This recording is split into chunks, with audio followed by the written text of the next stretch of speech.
Pros and cons ng Yamaha PG1. Let's go.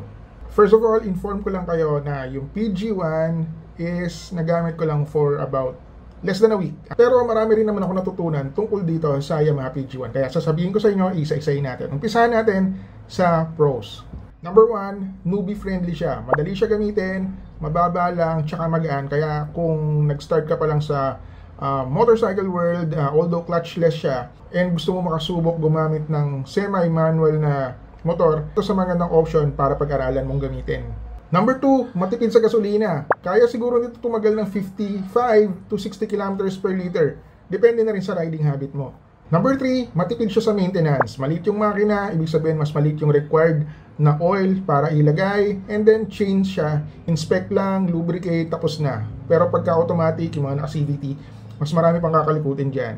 Number 4, kung mahilig ka mag-customize ng bike, magandang base bike itong PG1. Ang daming pwedeng maging itsura. Kaya kung adventurous ka, mahilig ka mag-modify ng motor mo based on your preference, magandang base bike to.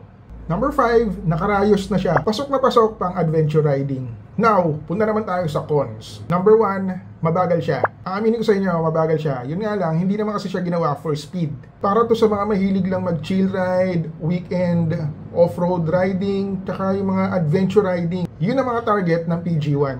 Number 2, medyo may katigasan yung upuan. Para sa akin, medyo matigas siya. Although tolerable naman, it could be better. Siguro kailangan lang magpalit or magdagdag ng padding if ever na gusto nyo ng mas malambot na upuan. Pero okay naman siya. And lastly, sa na-observe ko dito sa PG1, magastos siya. Yes, you heard me right, magastos siya. Magastos siya sa accessories. Basta, dami ng accessories na pwede mong ilagay dyan sa PG1. Kaya magastos siya. Yan lang muna ma-share ko sa inyo about the pros and cons based on my experience. Kayo mga lods, sa mga naka-PG1 dyan, anong mga ma-share ninyo sa mga aspiring owners ng Yamaha PG1? Comment nyo dyan sa baba para matulungan natin sila. Kita kayo sa daan!